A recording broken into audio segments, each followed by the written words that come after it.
y'all. Patrick James, Olen Baker. With Regulator Solutions, have been with Cold Dead Hens since 2012.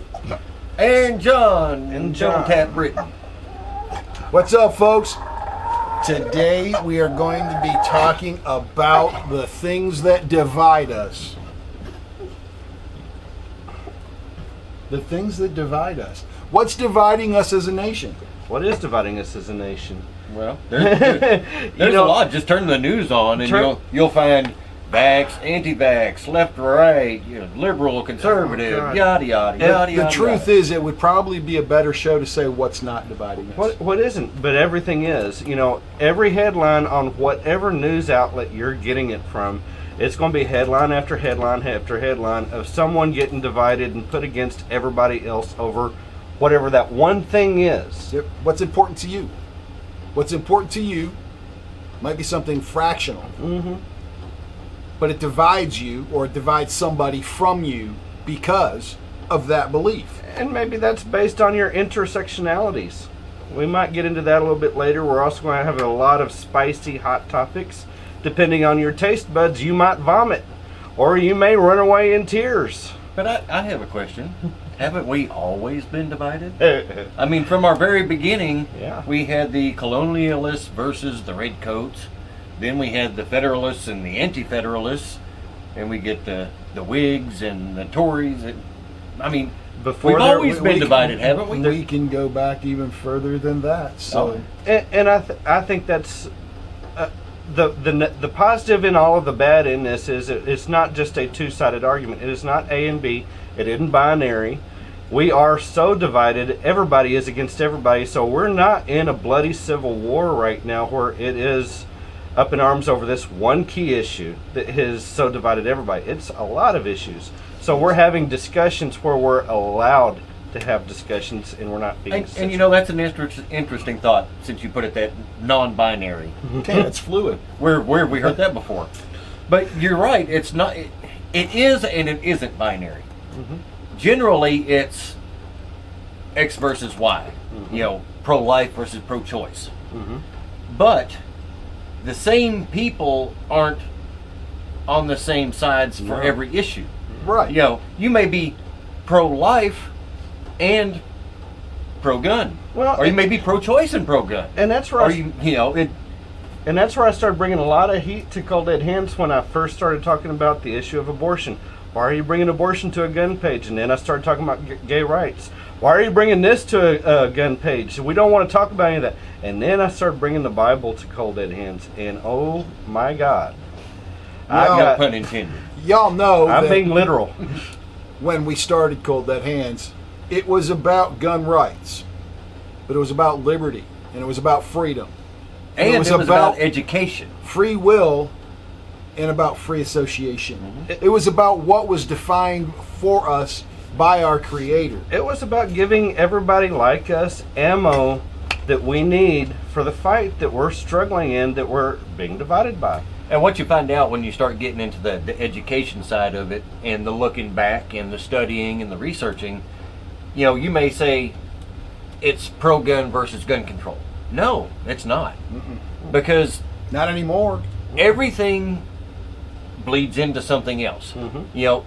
Gun rights, a lot of us, like us, advocate that that's a personal responsibility issue. It's your responsibility to get training. It's your responsibility to practice. Gun rights should be a binary issue. It's either a yes or a no. Either you're pro it or you're against it. There's no real middle ground. If you're against it to a degree, you're against it to a degree. But if you're for it, there should be no middle ground. There's no fence to straddle and get a sore crotch with. So you shouldn't be a butter or a futter. Right? Right. That's the truth. I'm all for the Second Amendment, but there is no but in the Second Amendment. Here's my caveat. Okay. And they didn't write the Second Amendment because they were worried about marauding hordes of deer. No. Yeah, we're not armed as a people in this country to throw venison steaks on the table. That's something that firearm can do, but a bow can do it as well.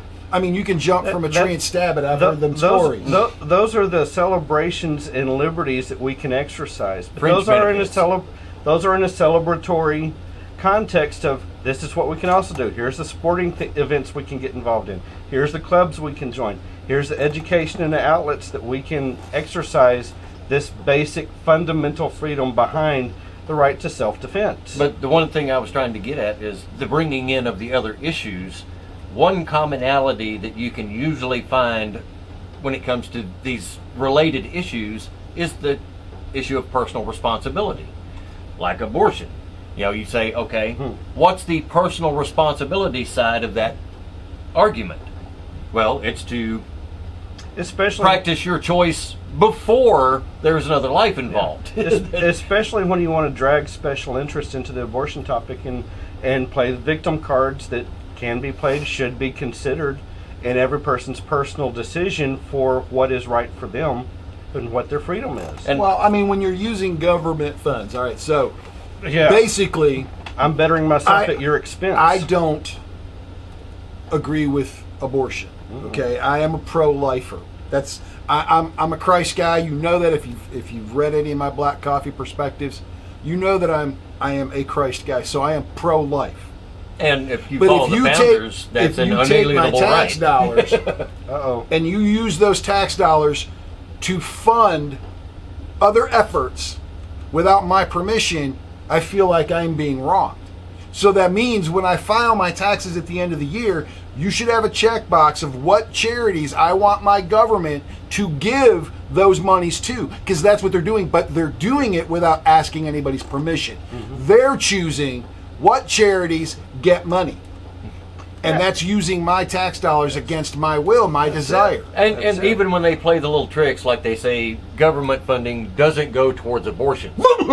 It goes towards administration and outreach and education, so they can take the money that they would spend on that and devote it to abortions. I think we're preaching to the choir. I think every nation knows. I don't think anybody's blind to the fact that tax money does go to abortion. But, and again, this gets back to my point. Is that a good thing or a bad thing? The things that divide us typically divide us along the lines of those who accept personal responsibility and those who are trying to avoid responsibility. Yeah. You know, the gun issue. It's easy to say, well, if we just ban all the guns, we'd be safe. Because nobody kills each other with knives or bare feet. But if you just went back and you took all the guns away from the world ever, the design, the development, all of that, if you just took all of that away, the time machine argument. Nobody would have guns and it would be a good thing. And it's not money that's the root of all evil, it's that black gun. It's that ghost gun. Oh, wait. It's that 3D printed gun. It's the the one that has no numbers on it. I intersectioned the guns, so now I made only the black guns the evil ones. It's the ghost guns that are okay. Wait a minute.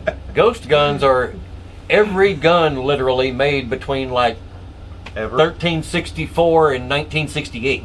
Or anything that's 3D printed. There's like a 600-year period there where every firearm made was a ghost gun. I really don't know how Wikipedia is currently defining ghost guns in terms of the current trends, but what a ghost gun is, we all kind of know what a ghost gun is. It's something anybody can make. It is something that goes pew-pew that you put together. That doesn't have a serial number. It's locks, bolts, and metal fittings, and you did it at home. Any prison across the globe has ghost guns in them. Well, not only do they have ghost guns, but they've got ghost gun makers. Okay? These guys know how to make that. There are men out there who are engineers. Can we consider a slingshot a ghost gun? It depends on if you put it in a barrel and then you rifle it. You can actually fire it through a barrel if your rubber band it's a ghost. It is what it is. They're always going to exist. And what our founders did was encapsulate a documents that said you can't infringe upon that right to protect yourself. And here's a key point about all of that is that our founding fathers unanimously agreed. They came together, they weren't divided on this issue. And they did that under God. And despite the fact that we get into all the arguments that our founding fathers were not Christians, those unanimously signed, ratified documents that founded our country and made the supreme law of the land pretty much are. And this also comes from Blackstone, Sir William Blackstone's commentaries on common law that all of our current common law stands on. Blackstone stated, no enactment by man can be considered law unless it first conforms to the law of God. Ooh, Oh, now we're getting into, Christ guy, yeah. Bible guy. I'm not the big Bible guy. I don't have the memory for that. Shoot, I can't even remember half the Jefferson quotes. I got way too much going on. Hey. But the reality is, I am a Christ guy. I know the basis of the roots of all of what God gave us. I know what our founders did to protect it. And it doesn't matter if you don't think they were godly people. And that's why understanding will always trump knowledge. Because if you got understanding, I got knowledge, but I don't understand how to use it, look out. I might as well be a Democrat with a gun. And I then you know better a really lot look of out. people with degrees that don't have the sense to come in out the ring. I think we all do. How many of them are leading our nation right now? How many were presidents? How many are a sitting president that has all kinds of, I'm sure, honoraries this? Well, no, he actually has a degree. He Oh. graduated at the bottom of his class, but he did graduate. He talks with a language that I don't understand, and I haven't had the education to receive. I mean, he talks way over my head.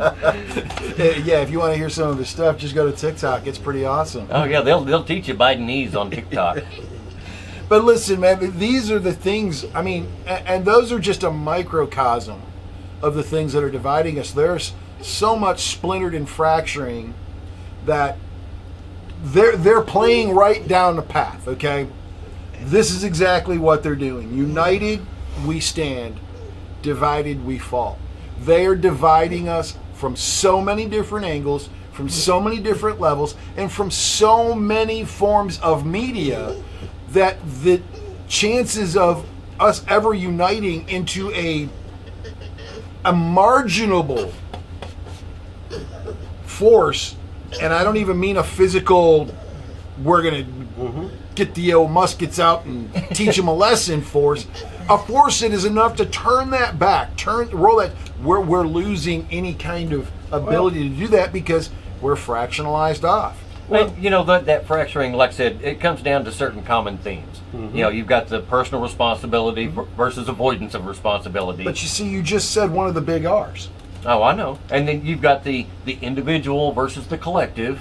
You know, the whole common good crowd is more than willing to trample the rights of the individual if it's what's good for the majority. And that's The greater good. The greater good. and that's a very enticing argument because everybody wants to be beneficial to their fellow man. But see, that's the Commonwealth, John. Mm-hmm. The government is supposed to take care of the Commonwealth. Well, Of everybody it equally. says in the preamble, the general welfare, Yes. common defense. Yes. Now these are broad terms.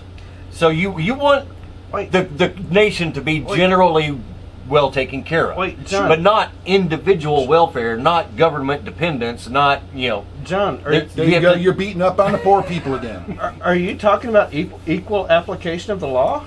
Oh, well, yeah. Of course, you know, used to we talked about equality, but today it's equity, which just means that some people are more equal than others. Does that mean everybody's equally protected? No. Oh. That's what it should mean. But that's not how it's practiced. Where did we get that idea from? Oh, I don't know. This founding document that is a byword now, that's not supposed to count, and nobody is really upholding their own oath to it, even though you are serving our nation and have taken that oath. You're just showing us what you're worth. Well, let me ask, what things should the government be doing with our tax dollars? What are the things that represent the infrastructure that the government should just be providing? Well, constitutionally speaking, the government has zero responsibility for infrastructure. Okay, but Delivering let's mail. go beyond to a modern world Right. that we've created over 200 and some odd years, although when we say modern world, we usually typically mean a better world, but I don't really see sometimes that this is a better world. Even though technology is advanced to amazing heights, it's not necessarily better. But let's just take the modern world as we know it. What would they be doing with our tax dollars that would benefit everybody? They'll hate my answer. Go for it. Delivering the post office mail and providing for a common defense. The end. All right, so common defense, that's to protect from foreign and domestic, anything that goes on in here. And delivering the mail, which is now not really a government entity, but yet it's a government entity, but it's a private corporation with government employees. So you're talking about, where does our tax dollars go? Right. It goes to fund a private corporation with government employees that doesn't actually get the job done and charges more and more money every year to not do the job well. You want to know where the money goes? There's a common game that everybody's familiar with. You know, you got the 3 shells, find the pea. That's where the money goes. But again, I ask, all right, Owen's given us the constitutional answer. yes, deliver the mail It's one we should all be behind. and defend the country. Well, you That's really also it. have patents and contracts and things like that. Now there's things with the common law that you're going to have to do. We recognized a lot of common law from England when we set up the country. So there are things and institutions that you do have to promote and keep solid. The government should be responsible for setting up a justice system, of course, maintaining that justice system, the judicial system, all of those things. And that comes into debates under the 2 things I said.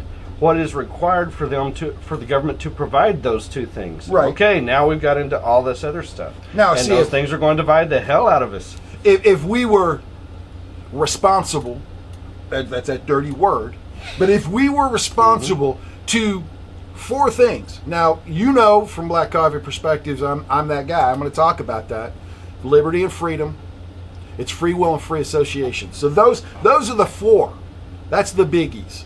All right. Now, there's only one thing you have to add to this for this to work, to where the government now has a surplus of money to spend on lots of great things, is do unto others as you would have them do unto you. The golden rule as we know it, or what Christ told us, which was the very last of his 2 commandments of following me and salvation, is to keep those two commandments, is him above everybody else and treat your neighbor like you treat yourself. Okay, if we can do those, we fulfill all the laws. Yeah.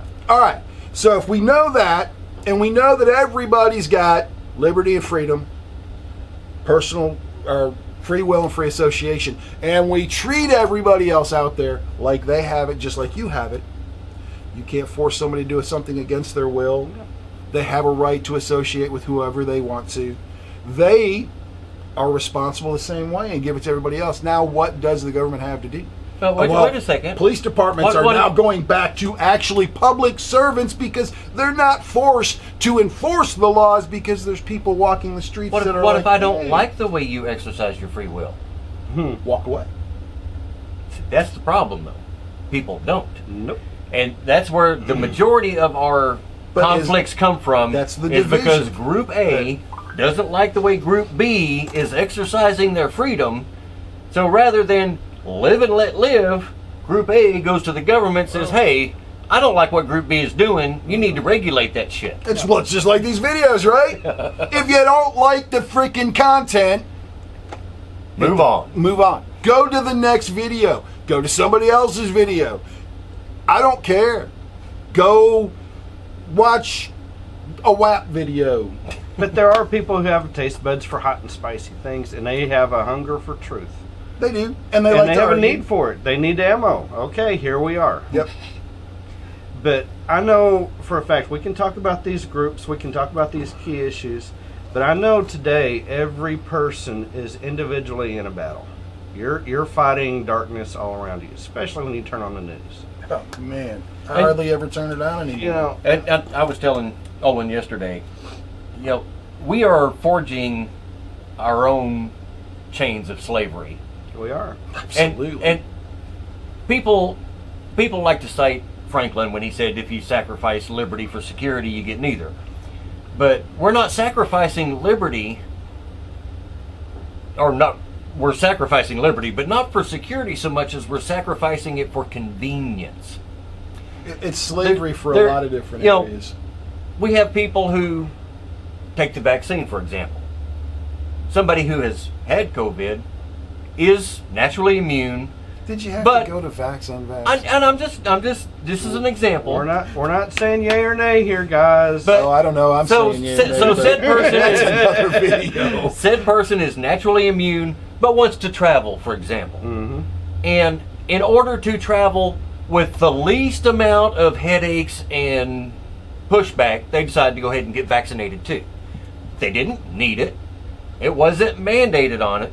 But because of the convenience of being able to travel with that documentation, they sacrificed that liberty and took the jab for the convenience. And not only that, but our own personal battles of convenience also lead us to confrontations with someone where we're trying to appease that other person. We're trying to, hey, we'll compromise with you. You want it this way, I want you happy with me. What does it take to make you happy with me?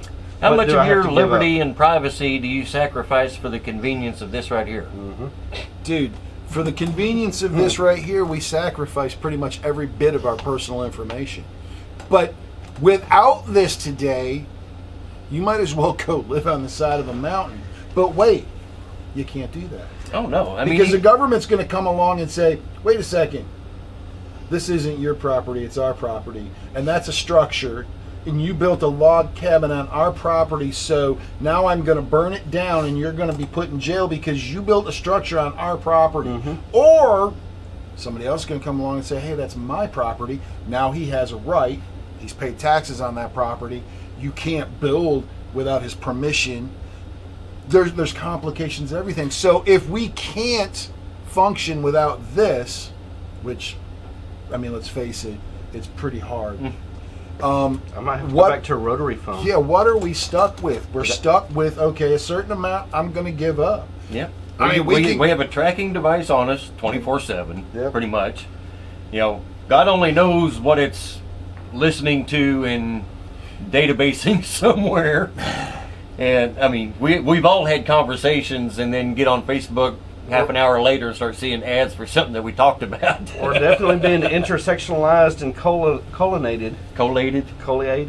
Colonnated. Hey, That's a whole nother video, folks, and I'm not sure where you're going to find Okay, out with yeah. colonnated. But, no, I mean, that's a fact. We are. Yeah. But, you know, again, I want to digress into, if the government is only supposed to do so much with our tax dollars, how are they so far in debt and still needing to get more and more tax dollars out of us?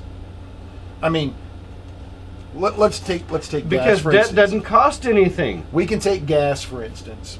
Oh. We've all watched the gas prices rise. I know if you're on Facebook, you have seen the little thing. See this? This is pre-election.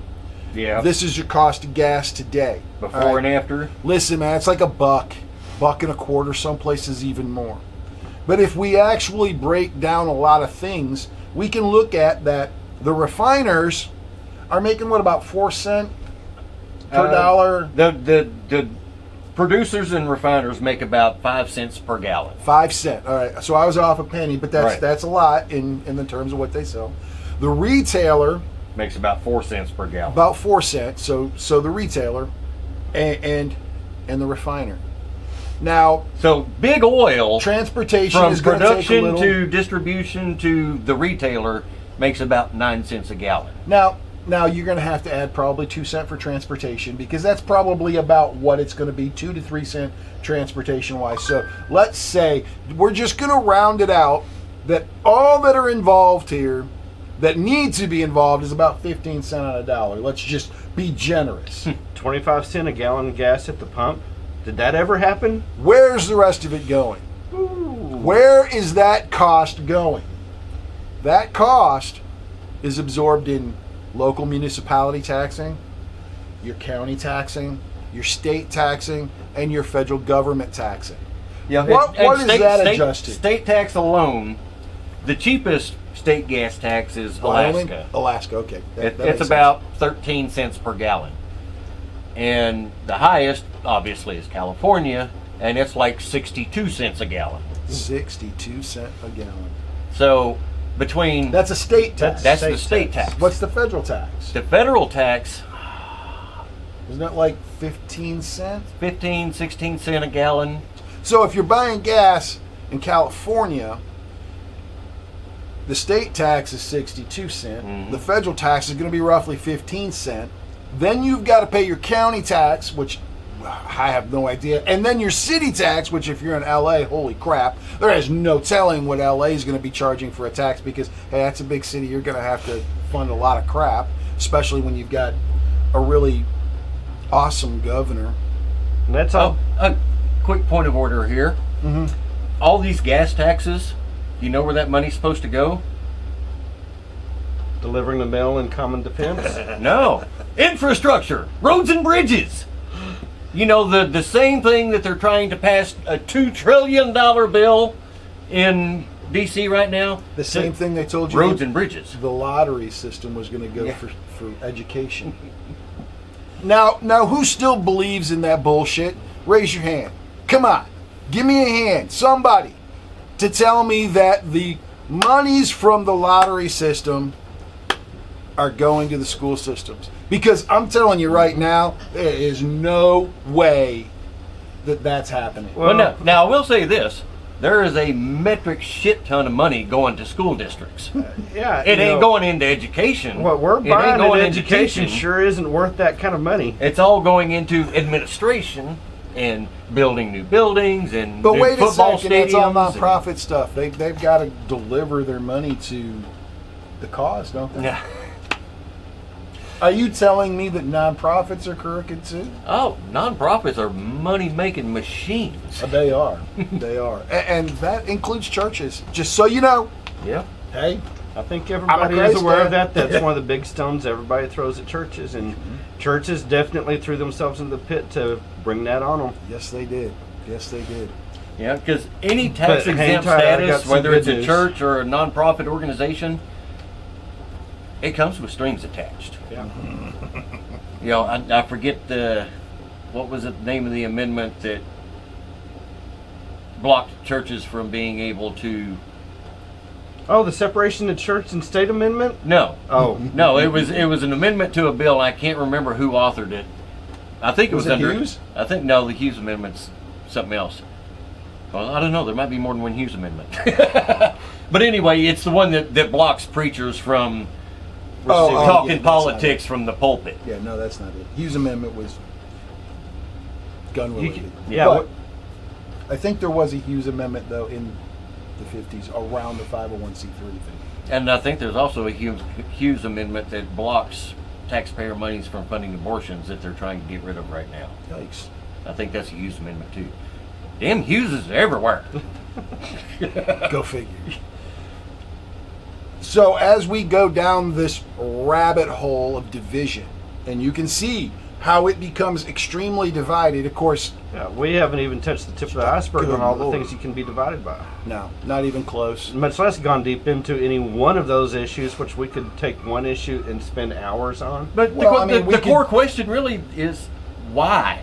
Why are we divided? Well, why, I mean- why are we divided on any issue? Yeah. It's simple.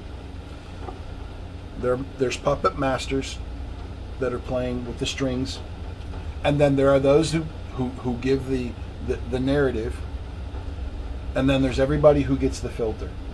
All right, and That seems too convenient for me. That seems a little too convenient for me. Unfortunately- I got my own thoughts, but he's unfortunately- probably right, and a lot of people will agree with that. Unfortunately, there are a lot of sheep in this world Yeah. that just But- do as they're told. But you know, to me, even if you're talking about Soros or some other big honcho I'm not Marxist even left saying wing, that.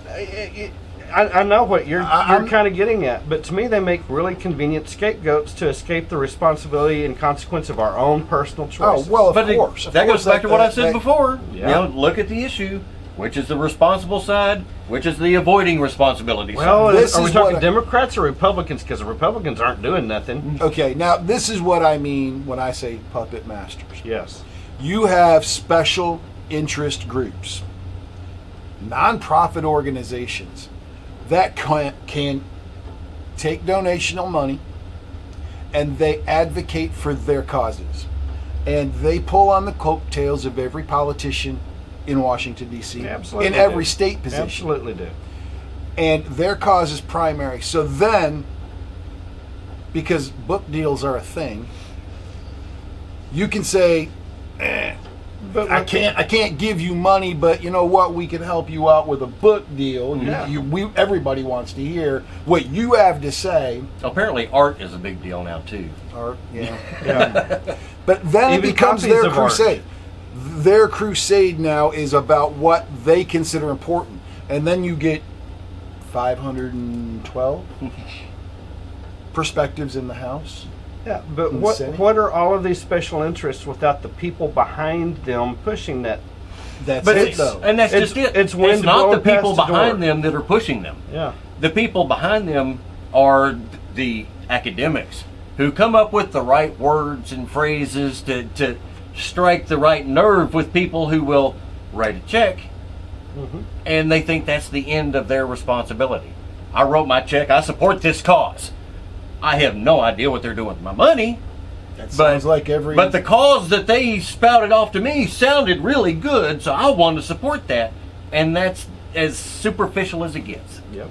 It is. That's the game of the 501c3, which I'm just going to put that shameless plug in. Why we did Cold Dead Hands the way we did, in being a for-profit, is we pay our taxes. By the way, go to our store. Yeah, and we sell a product to You might fund like. all of that endeavor. All of it, from t-shirt designs to our books to Our videos. and gear that we've refined and created brands around. And stuff we're expanding on. You got that right. Lots of good expansion stuff. Stuff that's going to come even more with Regular Solutions involved in this mix. Now, what I'm going to say real quick is, in this next section of video, and this is a longer video, but it is also going to be split up in other videos. If you don't want to talk about religion, Run. if you don't want to talk about the Bible, and if you don't want to hear about Christ, Cry. then you might want to cut this video short here. Goodbye, no hard feelings. We love you just as much as we love all other liberty seekers. However, But if you want to know how to seek real liberty, stick if around. you want to hear some good news, if you want a reason for the hope that is within us, Stick around. Yeah. We'll be back in just a second.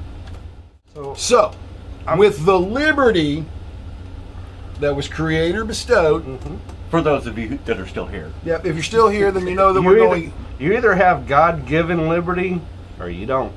You either believe the way it was written Or you in have a our privilege. documents, or you even take it further back and you've read it from your Bible. Creator bestowed. Now, where does that come from? Where does that come from? You know, the biggest reason I have hope for our future is the fact these divisions that we're talking about, in some way, shape, or form, they have been with us since the beginning of humanity. Absolutely. You know, we have been through wars, we have been through apocalypses, we have been through plagues, we have been through, you name it. Everything that we could deep dive into on just one thing to all the things.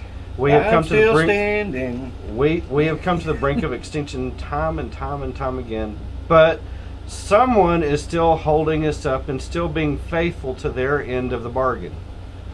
And because of that, I do have hope that regardless of how personal your struggle is with whatever battle you're facing, whether it's a personal conflict within your own family, within members of your own family, in your community, with your neighbors, with your state, or with what we're all looking at in this nation, there is a path through that. Okay. There is a path through all of this valley of shadow of death. There is a place of still water for us in our present time. There is. You know, there's a lot of people who are going to be sitting out there going, I don't see it. No. There's so much going No, on. they don't. There's the world I is know. crumbling at our feet. Technology is going way beyond what it ever should be. It is. We're heading for World War III You know, and the second coming. of artificial Christ. intelligence is going to save us. No. Well, I mean, let's face it. We're all sitting here, and we need a hero. We need a savior. We need a hero to save us from all this evil and destruction, right? So we've all been told the second coming is going to be right around the corner. We're going to see the signs. We're seeing the signs, right? Right? We're seeing the signs. I think everybody is looking around. If you don't believe in the signs, I think someone is talking about them, Yeah. and maybe they're misreading those signs. You know, one of the big misreadings I see going around right now is you take this vaccine, you're getting the mark of the beast. No, it's not. You got to have some understanding of God's word to know what the mark of the beast truly is. It's not going to be some superficial thing. No. This is something that stains your soul, and a vaccine is not going to touch your soul, but it will potentially harm your flesh if you're practicing bad medicine. And I'm not saying any particular vaccine is that. I will point out the fact that because we are followers of the Founding Fathers, our Founding Fathers also dealt with the issue of mandates back in their day. Yes, George Washington mandated his troops be inoculated against smallpox. This carried on. Madison did the same thing. So I'm not necessarily against mandates, and I'm going to point out one of the first recorded mandates was in the book of Numbers in the Bible, where Moses mandated the people turn and look at this snake on a pole because they had been bitten by fiery serpents, and if they wanted to be healed from those fiery serpents, here's the mandate: you turn and look and you'll be healed. And there was a lot of Jews who did not want to look. They died. And we are facing something very identical to that in our current day. So is that one of the signs? I'm not going to say it is and it isn't. That's between God and what he decides is just for us. I do know if a lot of us turn and look towards what a lot of people consider a snake on a tree, we're going to be healed. But, I'm also reminded that no man shall know the day or time. No man shall know the day. But is the vaccination a snake on a pole? That's not the solution for all of our problems. No, it is not. Is Is it something that you should be concerned about? Sure, you should be concerned about. You should be well informed, and you should take that up with your healer, your physician. You should decide for you what is best for you, and if that means you've made the informed decision, or if you want to stay ignorant and trust what somebody tells you, go for it. That's your personal responsibility. Here, I think it is a lot of the problem today is more people look to government as their savior than to Christ. When you take God out of the equation, government is your only God. And that is a common denominator amongst a lot of the issues that we're facing today. Whether it's vaccine mandates or whether it's school boards and the DOJ and FBI going after parents, there's a common thread amongst a lot of the issues that attack the nuclear family. Mm-hmm. Because the nuclear family is the power source for the individual. Absolutely. That's their core. That's who they turn to in their times of need instead of the government. Well, what a nuclear family also does is it breeds confident, self-reliant, responsible people. That's what it does. It also passes down traditions. Yes. And religion. And everything that a government that wants to control the people doesn't want. Yeah. When it's part of the reason our government first started getting into the marriage business, which opened up its own can of worms. But the reason they got into the business was because they recognized that the nuclear family was a stabilizing force on society. Well, and you didn't want cousins marrying cousins. So if you attack that stabilizing force on society, you get a chaotic society. Single people, single mothers, single kids are more dependent on the government when they don't have a strong core nuclear family. So that is the driving force behind a lot of the stuff, and the reason why people start looking to government for salvation rather than keeping their families together and looking to Christ for salvation. Or government to create equality or equity.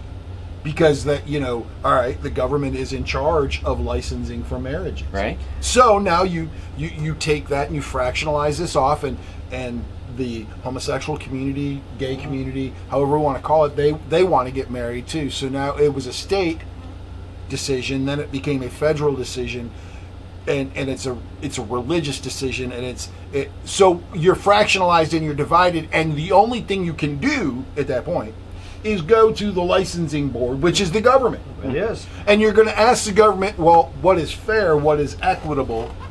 And equitable would mean, if we took religious connotation out of the equation, which is hard for me to do, but we'll do that for the argument's sake. So then it's basically just a civil union. It's a contract. So if we would have just put the government into a contractual state, taken the religious connotation from marriage completely off the table and made it a union, now when you went to the state and said, hey, gay couple wants to get married, it's a union. It doesn't matter. Man, man, woman, woman, man, woman, doesn't matter. Now they put the religious connotation on the individuals. You want to get married in a church? Then there's a three-way conversation there. You, person you're marrying, and the pastor. 3 ways. Well, 3 decision. And that now puts the onus of responsibility on those 3 people. And if it is a religious mistake, there's 3 people involved. Nobody looked to the government to make a decision for them. Nobody could mandate the decision at the government level to create the equity. Only the 2 people and the pastor involved now are responsible for that marriage. But like I pointed out before, there were people, mainly in Utah, who like to marry more than one person. And there were that group, and then you had these other people who said, okay, that polygamy is bad.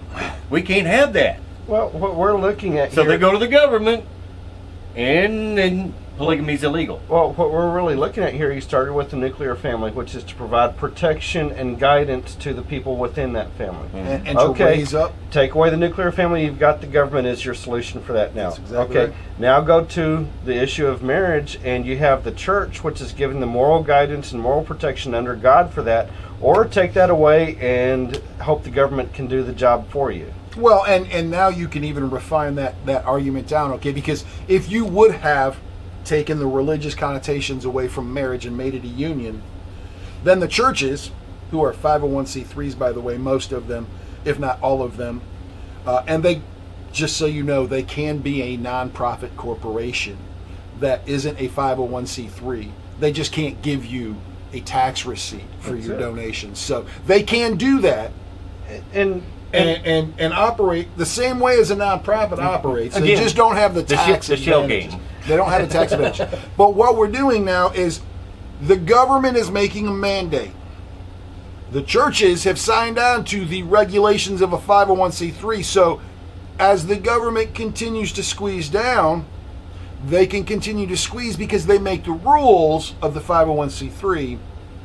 They start standing on the neck of the churches and saying, well, listen, we made this ruling. Now you've fractionalized people because you have a community who wants to have a union. I don't give a rip. I am a Christ guy. I know where I stand on this whole equation, but I do not care what you do with your life. That's your decision. Well, I can tell you how I feel about it. I can tell you how I feel God feels about it. And that if we at the end of the day, if we want to make this a binary topic, it would be to be divided or to be united. What are we going to unite under?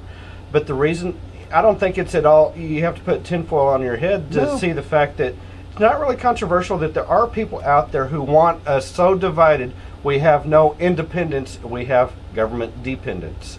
They don't want us independent of ourselves, they don't want us associated with others, they don't want us protected by anyone or anything else, just the government for your solutions. Well, see, and that's why they use terms like welfare and safety nets and entitlements.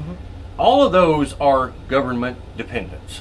Well, listen, Period. I mean, we can look at one topic for a second, and again, this is an irrelevant to me topic because this is a you topic. It's a you choice topic. It's whatever you want to feel, right? But it's about gender equalities. You want to talk about subdivisions. You want to talk about dividing a people. You didn't just divide men, women, and gender neutral pronoun. You subdivided men, women, gender neutral, and about 16 or 17 other subdivisions of what you feel you are. So it's Whatever pronoun you want to use, from cis to whatever.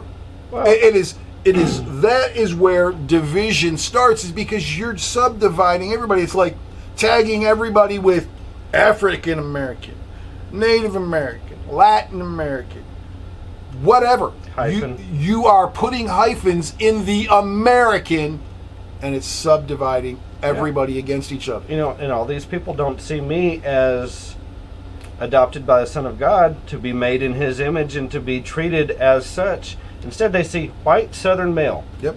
hetero.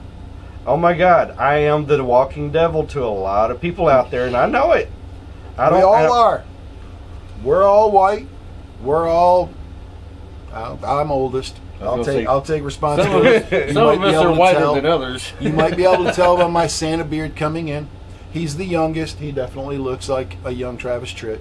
I didn't really say that, did I? You did say that. I did, but I call him Travis all the time.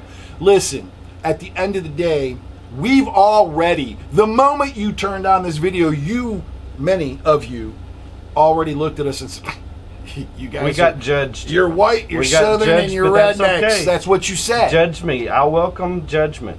It is what it But is. get ready for some back I was going action. to say the old saying, "Judge not, lest ye be judged." That's it. Here you go. You Judge walk me, into- because I'm damn sure going to judge you. I've been judged. And the easiest way for me personally to do that to somebody is if I want to talk about God and you say, no, I don't want to hear about that. If I say, hey, this is what the Bible says. I don't want to hear about the Bible from you. Okay. You've already judged me as not fit to even speak my own piece and have an opinion, what you would consider opinion, even though I'm standing on a book of truth. I'm standing on a book of truth that is not about opinion. It is right and wrong. And you're either right about the truth or you're wrong with your own opinion to stand See, on. that's another division that we fall It is, fall absolutely. prey to. Colloquialisms. You get somebody with a Yankee accent, listen to me with my West Texas drawl. And listen to me, who's got like a confluence of South Carolina, Texas, and Michigan. Holy crap, you can't even tell where I came from. And I'm a sixth-generation Texan son who's been to Virginia and back. But you have these preconceived notions that media has put in your head, TV has put in your head. And it's not just where you're from or how you talk, it's Joe Dirt Day. It's, are you a high school graduate? Are you a college graduate? How many letters do you have after your name? You get the experts who, as Patrick poignantly pointed out in a video we did not too long ago, they are an expert in about this much of the world. Absolutely. They devoted their entire life to understanding this piece of the universe. You talk about a virologist and you say that's an expert. It's an expert in one field of one virology. They can't be an expert across the board. Fauci is an expert, and I'm going to tell you, Fauci is an expert in patent law. That's what he's an expert in. So let me give my brothers and people out there who can recognize me as their family some ammunition here. Now I say this to each of you, says, I am Paul, or I am of Apollos, or I am of Cephas, or I am of Christ. Is Christ divided? Was Paul crucified for you? Or were you baptized in the name of Paul? I thank God that I baptized none of you except Crispus. My eyes are kind of fading out. Any glasses? Lest anyone should say that I am baptized in my own name. I had baptized in my own name. Yes, I also baptized the household of Stephanos. Besides, I do not know whether I baptized any others. For Christ did not send me to baptize, but to preach the gospel, not in wisdom of words, lest the cross of Christ be made to no effect. It's understanding, not knowledge. Listen, we can all be extremely knowledgeable in our own egos. We can believe that we know so much about so many things. But the reality is, knowing the truths are the things that will set you free. It is. It absolutely is. You and- either have liberty or you have the chain. Well, it sets you free from so many things. It sets you free from fears. It sets you free to exercise liberty. It sets you free from being a victim of intersectionality. There's something in psychology called the Dunning-Kruger Effect. And basically what it is the less you know about something, the more sure you are about what you know. Yet, the more you learn about something, the less sure you become, because the more aware you are of what you don't know. So, there's a correlation between your certainty and a lack of knowledge. Yeah. But Paul asks the question and he gives the answer. Why is there division among you? You're not baptized in Christ, or at least not everybody is. As Pat and I have discussed, Christ came to bring a sword, and there will be division when he comes. And when you see division, he's come. Especially if one of you, at least one of you, is hanging on to truth and nobody else is. You're standing alone. Don't be ashamed of standing alone. Well, there's so many topics we could go into, and we're going to get there. This is going to be, we promised you more videos. We got smacked around a little bit by even more censorship and more business crap and more of this. In short, we need your shares and likes. Yeah. We need your help. you to be proactive for us if you want to see more of this. And trust me, there's a lot more of it that can come that will do a lot of rocking and rolling and a lot of shaking and Go moving. to our store. Because at the end of the day, they do not want you to have the truth. They don't want you They independent. want you to have the truth as they want you to have it. They don't That want you healed. is it. They don't want you healed. They don't want you They don't want you capable. They want you distracted. They don't want you to have order in your life. They want you to have chaos, because the more chaos you have in your life, the more you need the government to fix it for you. But there is the ultimate fix. They for that absolutely chaos. don't want you well regulated. No, they do not. So, with that, we're going to continue on with this topic, but we're going to give you a little break, and John can go to commercial. We're going to talk about Red Cairo brand. One of the things in this store. We're proud to have Red Cairo as a brand partner in our store. Red Cairo is a Christ-based business. Yep. And the designs and its graphics, t-shirts, coffee mugs, water bottles, hats, all the designs are made with three things in mind: Jesus Christ, the Bible, and the ability he bestowed upon us through his life, death, and resurrection to live free. One of the quotes that's used on a lot of the Red Cairo stuff is Galatians 5:1. It was for freedom that Christ set us free, therefore keep standing firm and do not be subject again to the yoke of slavery. And that's the Live Free logo is part of the Red Cairo. And it's ties right into our founding fathers' beliefs. Amazingly. The inscription on the Liberty Bell. What was it? Zechariah 25:10? Yes.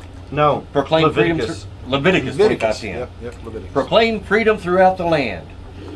And that relates to the Israelites' Jubilee, where they released slaves, they returned property, So that kind of in itself negates the whole 1619 original sin of slavery problem. Wait a second. So you're telling me that our founders put biblical scriptures on various things, Like the Liberty Bell? Yeah.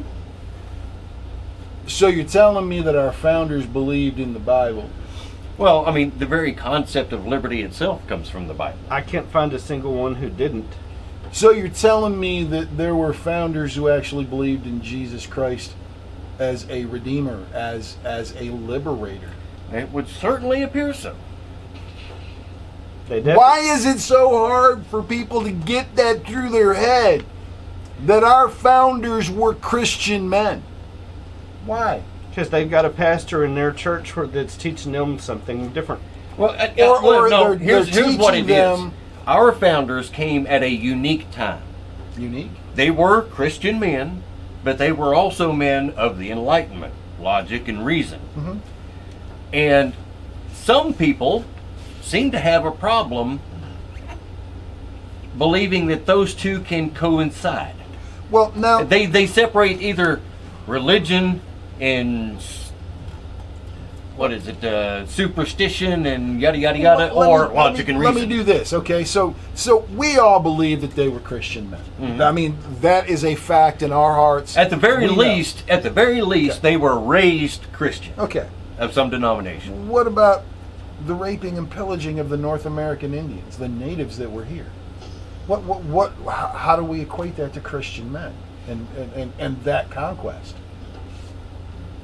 That's a good question. Are you talking about the revisionist history of we came here, we raped and pillaged them, or are you talking about the whole big ugly? Is there more? There's a little bit more to Holy that story. crap, there's actually more to that story that you didn't get when you were in school. It's your tax dollars at work. You got what you paid for. You got what they wanted you to hear because, oh my gosh, you just didn't have time to get all of the story. You know, that's something that always bugged me in school, talking about history and even talking about American history. Snippets. It was names and dates. Snippets. Names and dates. Names and dates. Names and dates. Yeah. Here's the Where's footnotes. the why? That's the it. footnotes with no whys. So see, you've been told, and don't get me wrong, there were instances throughout our history as our country where there were some really bad things done to people. I don't know a blameless culture that exists. But there were bad instances. There were men, evil men, who raided Native American villages and raped and pillaged those villages. No doubt. Literally Absolutely decimated no doubt. the entire village while raping and burning, destroying, literally making these people suffer. Yeah, a lot of people. But- a lot of people throw out that word And- genocide. Yeah. Especially, we just had Columbus Day recently, and Columbus is one of those people that they accuse of that. Yet, the Spaniards that came over, a lot of them actually married into the local tribes. Holy moly, there's And- so many men who and- married into my great-great-grandfather. You don't one. typically marry people that you're trying to eradicate from the face of the earth. No. The so problem there's is- a little more to that story there than Well, just genocide. But this is how we get our information, right? If we're looking at, every instance was horror, and every cowboy who ever walked the streets of Fort Worth back in the 1880s was a gunfighter.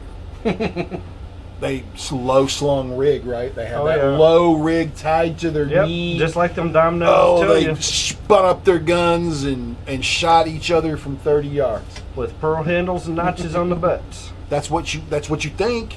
You thought it was a horrible cow town, You but know, the reality of what you were told and what actually happened was a couple of stumbling drunks stumbled out in the street and from 20 yards shot each other in the neck and the ankles and the foot and the hand.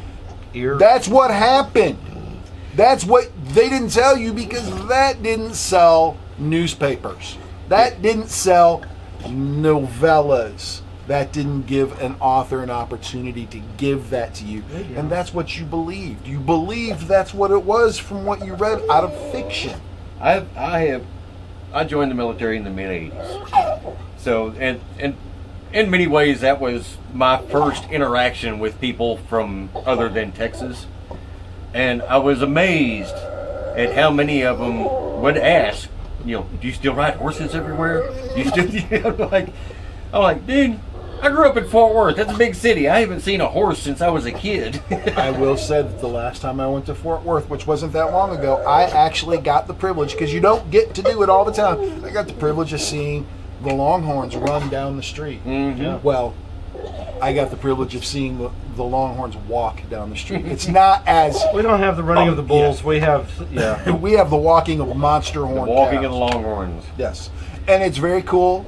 It, like I said, it's not often that you're there unless you went there for it. I got lucky. So I thought I've been in Texas for 6-7 years, and that's the first time I ever ventured over to do it. So it's pretty cool if you ever get the opportunity. Now, and the founders, I know that there's a lot of people out there that say, they were slave owners. that's why no one wants to pick up the Constitution and defend it. Yeah. No one wants to follow the founders because they were all slave owners, and a lot of other gossip you picked up in your own indoctrinated school learning. Well, and not only And that, actually, but no, they weren't all slave owners. No, a they lot weren't. of them were staunch abolitionists. but they weren't. That's not part of the narrative.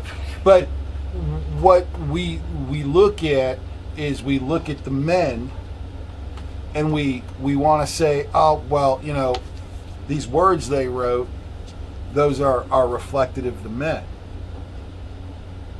But it's the other way around sometimes. Because sometimes men, women, people speak or write perfect words or perfect truths, but they're imperfect people. Oh, we've done that several times. I'll post a quote on the page. But shouldn't you be perfect to say the right thing? And because it's somebody from somebody like Malcolm X, for example. Malcolm X spoke a lot of truths, very, very eloquent truths. Yeah. Especially in his observations of society and the media, especially. But Martin Luther King Jr. Amazing words. But from my understanding, he was kind of a philanderer with women. That's the gossip. I'm not sure that I actually believe it. I've also heard that he was a neo-Marxist, and I really can't find any documented proof of that. But I know someone who knows about that. The point is, regardless of the person, regardless of what you think of the person or the person's history, there are times when just about everybody comes out with a nugget of wisdom that is worth sharing and shouldn't be disparaged because of the source. And because truth is truth, period. The thing is, these people gave us valuable ammunition.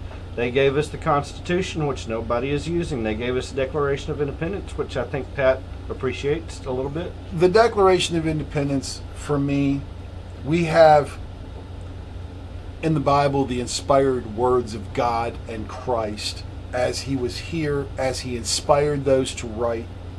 And those are, to me, the Bible is absolute truth.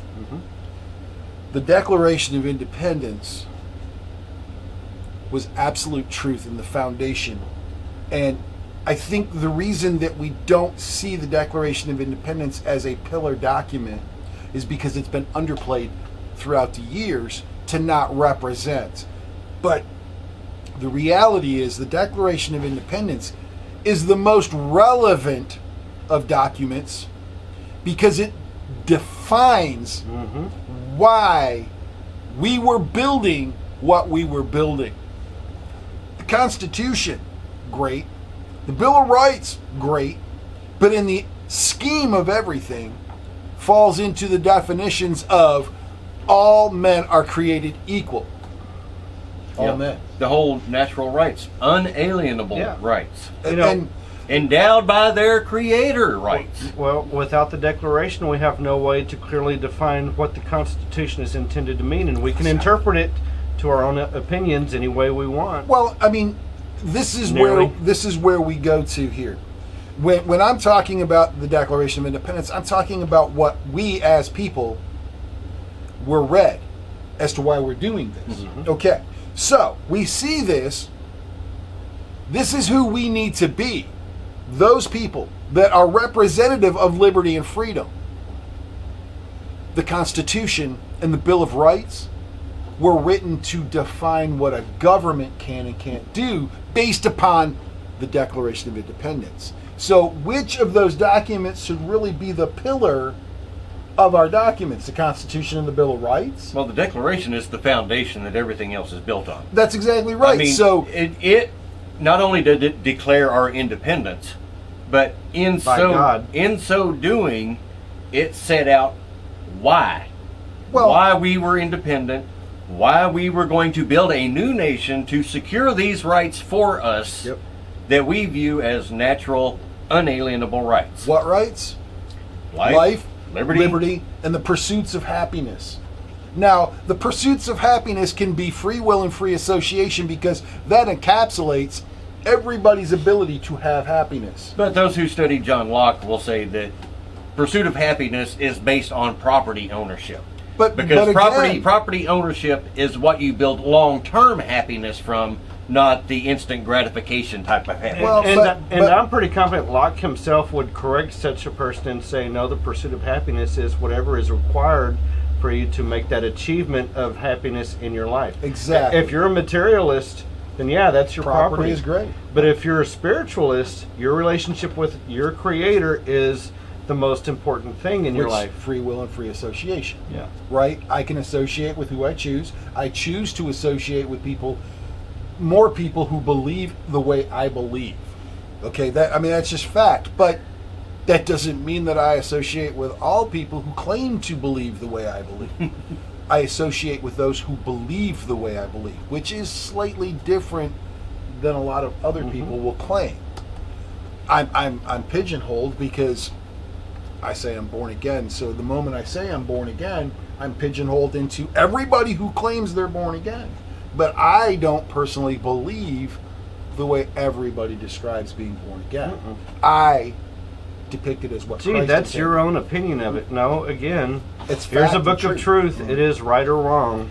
Exactly. And Not an opinion. Going back to the founders, and actually going back a little bit before the founders, William Penn referred to something as the holy experiment. And it was the Quakers in western New Jersey and Pennsylvania back in 1675, early to mid 1700s. And they had built their government based on the Golden Rule. And What would be the golden rule? do unto others as you would have them do unto you. Or love your neighbor as yourself. Which would be one of the commandments that That Christ- sounds biblical, but I'm Yeah. sure somebody else might have said it also.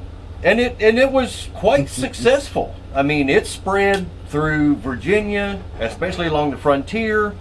Pennsylvania became the most populous and prosperous of the colonies, even though it was established long after New York and New England and those states. So this lasted for 80 years.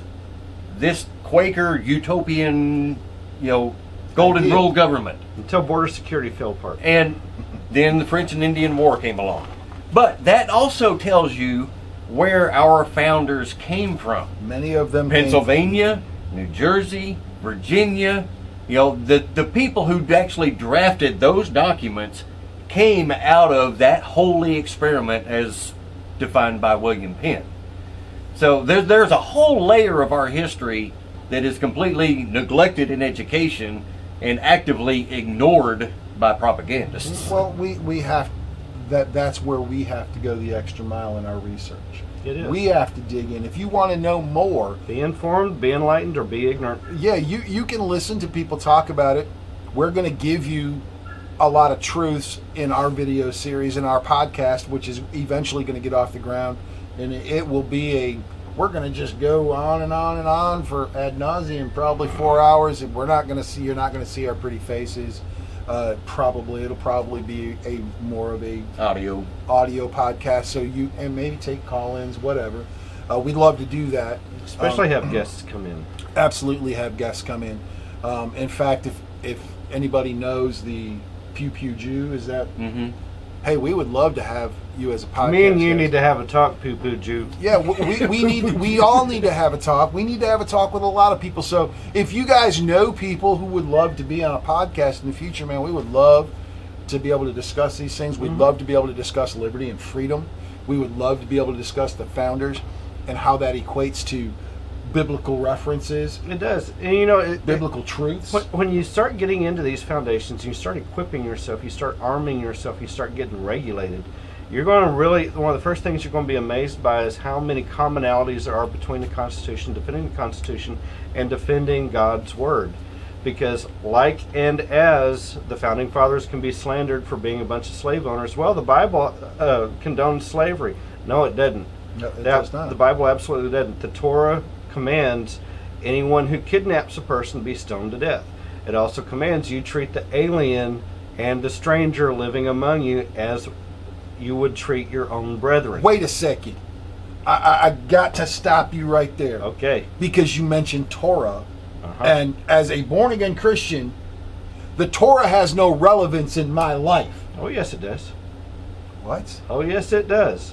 It does. That was a facetious statement, but it was for the. It was. It's what a lot of born-again hey, Christians I'm glad are you saying. facetiously brought it up, because here's what I have to say about that. And my critics will say this is my opinion, But I view the Bible with no contradiction. I see no contradiction in it. No.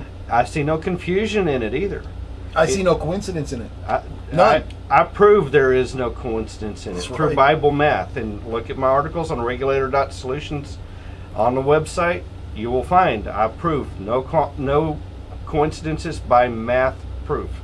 But anyway, like as you can condemn the Bible for condoning slavery, Jesus really did nothing about it. Jesus came and delivered truth, and Jesus commanded you follow him in truth to be free.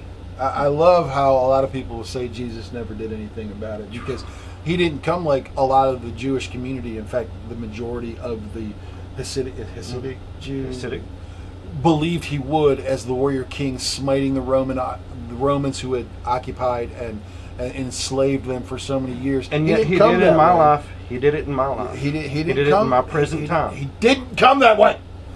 He did to me. He came that way. He came exactly that way. But they were looking for somebody to do all of it for them, and the reality is he was the great liberator. He set everybody free. He gave everybody the equal opportunities to shed the shackles of slavery. To no longer be a victim. Wow. No longer be intersectionalized. You mean he wanted people to take responsibility for their own lives? Absolutely did. And that's the key word that today is such a dirty word, is responsibility. Mm-hmm. Personal responsibility is a requirement to achieve what Christ gave us. And that's one of the most disappointing things I see in today when I look at commentators across the spectrum, podcasts or anything else. They recognize there's problems in this world. We're getting divided, and we don't know what the solution is. And occasionally they'll talk about God and say, well, I believe in God. But you hold up this Bible to them and they think you're holding a snake at them. Well, and you can see it. Like Here's a mandate for you. We say we're divided. This whole video was based upon the divisions of man. The church is probably one of the most divided, It absolutely is. convoluted constructs in man's time. I don't think there's a Catholic who would agree on with a Baptist Oh on my that gosh. I mean, the Pope Or did that- just meet with Nancy Pelosi, so... issue. And if I'm not mistaken, I heard somebody report that lightning struck the Vatican that day, so I'm just throwing that out there. So maybe it's a sign. did he touch her? I don't know. He didn't burst into flames, so... She didn't melt. No. Listen, however you feel about God, this, you're there, right? these politicians, we could go on and on and on. We could name names after names after names. We could go across political borders because there are bad across the entire gamut. And you could go across denominational borders, too, because, every church, and when we say church, we're talking about organized religion. Mm-hmm. Catholicism, Southern Baptist, Methodist, yada, yada, yada. Assembly of God, born again. they Bible all have thumping. they all have their own dogma and traditions, and the commonality is Christ, theoretically. And before we though few of them pay the attention to Christ that he deserves from the church. Before we throw too many stones at the only sources for solutions, like our nuclear family, the church has to step up and step into its leadership role to be the solution for our country too. It has to offer that because, as Brett Bart said, culture follows. How's that quote go? No, y'all don't know it. Am I stuck with it? You're stuck with it. Well, you're stuck with it, but I'm not sure that you're going to we do follow along with a narrative. Yeah. So whoever's defining the narrative, we culturally will start to accept that narrative. And I know narrative now I should probably put on a tinfoil hat, because as soon as someone like me who's conservative in their value speaks about a narrative, immediately I'm speaking from a tinfoil Stetson. Conspiracy theorist! Yeah. I have, you've seen the tinfoil Stetson, so... And there's no doubt that politics follows culture. Yes. As Brett Bart said. Whether you've heard it or not, messed it up or not, whatever.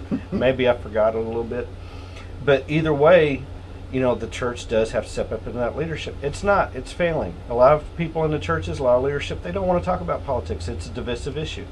Well, and like you said, But politics follows culture, and who controls culture these days? But here's the thing. Jesus came so that you would not be a coward and run from a fight that is destroying yourself, your family, and your community. Our culture today is controlled by the far left. I won't say liberals, because the classic liberal and the current progressive are... See, this is a divisional tool again. No. I'm not saying that. Whatever label you put on it, Controlled the people, by the extremist on both polar ends of the political spectrum. Culture is predominantly controlled by the far left. Whether it's media, Hollywood, academia, all of these things, the left infiltrated years ago and began pushing their ideology through these mediums into the popular culture. Let me explain something about what we're debating here. You have a political middle. Our founders... Fence straddling. Our founders were a political middle. All right, they were not all on the same middle, but it was a middle ground. On the political spectrum, we're not looking at a linear surface. We're looking at a circular surface. And as you go around the spectrum, the fringe on both sides can meet at the polar 180 opposite. And when they start to meet, their ideologies come together. They're extremists on both sides of the coin that meet on the 180 of what our founders created about where God wants us to be is the middle. His truths. The founders set this course on our country, an experiment on God's middle. And this is where you drift away from that. The reality is you're not wrong, but the perception that people have today is the founding fathers were the extreme right. They weren't. And they weren't in their day. They absolutely weren't in their day, but by today's standards, they are the extreme right. They are the terrorists of today. And that's just it. This whole political spectrum is a construct. Yeah. If you find yourself in the middle today... people construct it in different ways. You just defined your circle. Yeah. Some people say the far left is communism, the far right is fascism. There's virtually no difference between communism and fascism. There isn't. Now, they're on the same let side. me explain the clock. But there's another one that goes from anarchy to authoritarian. It's a linear surface. Right. You can't do the political spectrum in a linear surface. It doesn't exist. Well, and the reason being is because they meet. But that's the problem. That's the 180. problem. Well, not the anarchy to authoritarian. Anarchy is total freedom, no government. Authoritarian is total control of government. All right, now you're explaining to me, so you're mansplaining to a man. Yes. Stop. The linear surface does exist, but in the circular surface, what you're seeing is you've got God's truths. They designed a country to be based on the moralities of God, with the freedom to believe how you choose. What we're seeing is it being pulled to the left in a more liberal approach. Liberal was co-opted to mean something different. But as they do that, the spectrum now, you're either going to fight in a 45 degree or 90 degree. You're going to fight here, or somebody's going to bend. And when they bend over to the will as the public changes its perception, it bends over, but you're missing the compass point that this country was founded upon. So the compass point that this was created upon, and yes, there's tons of people can argue these points about whether it was based upon biblical truth, whether it was based upon... Listen, it really does not take rocket science to figure out that Creator bestowed life, liberty, pursuits of happiness. Those things come from a biblical principle. And our basic human rights. Self-governance. It's a basic human right. When you start to bend the political spectrum over, you're missing what the country was founded upon. If you can't pull that spectrum back to balance, then this experiment spins out of control. It will go down to a totalitarian style government because the government has to control the morality that is necessary for citizens to live in a governed style. So it now becomes more and more controlling to control the population into its civilization. And you've brought up two terms now that really need some serious critical thinking on. He brought up a compass, he brought up morality. If you don't, if you've got a shifting compass on morality, you're really screwed. You're going to You get have lost. no truth, Barry. And you're going to wonder why you're divided. It's like listen, I can just there's an easy term for this. If you have no north bearing, if there's not a magnetic north, then your compass doesn't work. When your compass doesn't work, you have no idea where you're going. No, especially if Biden is your North Star, like he is for Psaki and the Democrat Party. But there's a concept called the Overton window. I don't know. The Overton window is basically a window of thought on a particular issue that is considered acceptable, right? So, take education for example. You know, your homeschooling is down here, and your school board led NEA teachers unions are up here.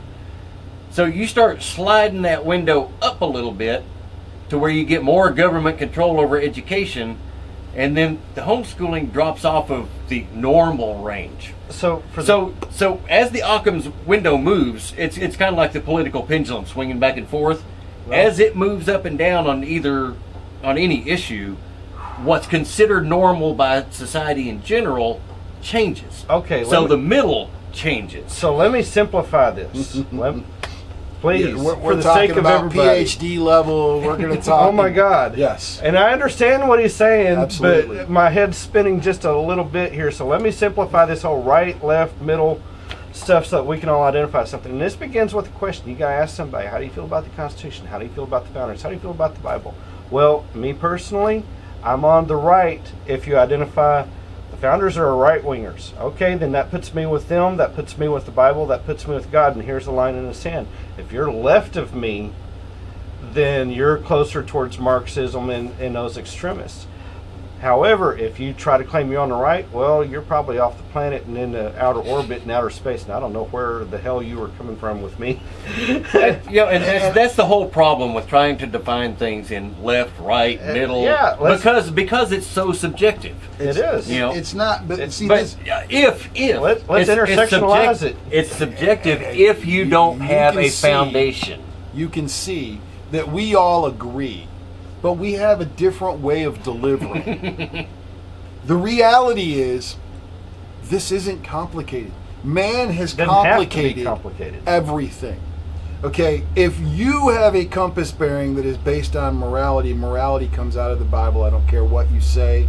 I don't care. You can say got a it's a standard social. we can hold you to. You can say it's a social construct. You can say that man can be moral without biblical principle. Absolutely. But I'm going to tell you what, forging into that ground is a very tough walk. It is a tough walk, but here's the thing about morality versus ethics. And if people are educated to know the difference between the two, the Bible is a book of ethics, not morality. God is the source of your morality, whether you read the Bible or not.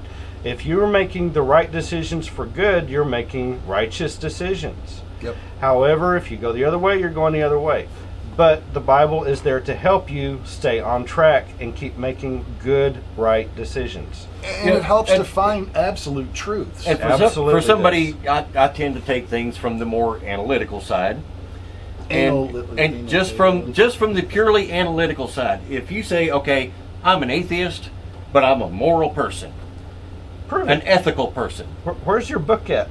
It doesn't matter. I have no external source for my moral code. Okay. Then I should be able to look at your actions and be able to say, okay. And you might be a good if, person by man's standards. If you are an atheist who is a good, ethical, moral person, you will find that their actions pretty much will line up with Christian principles. Yeah, and then you shouldn't be offended which came first, the chicken or the egg? You know, I'm not a Christian, but I act like a Christian. Mm-hmm. I don't get my moral code from Christianity, but I follow a moral code that follows the same line as Christianity. Well, on the other hand, how moral are you when you reject truth? Right. See, but we can digress into this and just and say chicken egg. Does chicken egg matter? Does the principles matter? Do the regulations and the morality, does it matter where it came from? It does. It's absolute.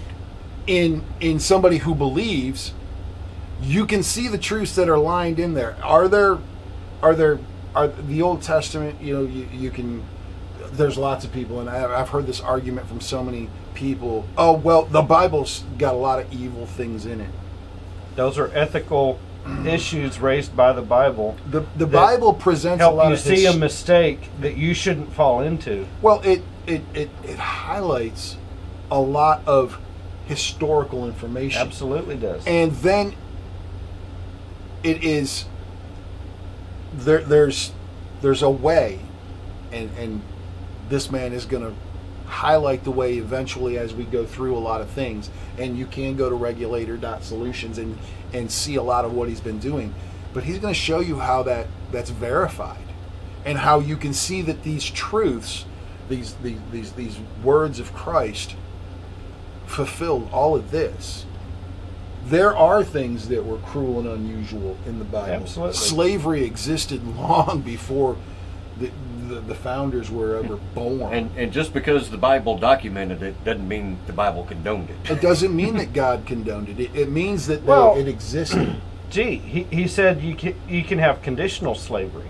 Okay, here's the conditions for it. You can't kidnap somebody, and you can't mistreat them either. You got to treat them as good as you would yourself. Well, and me and John have good said luck this calling before. that really slavery, because to me, that's another form of marriage.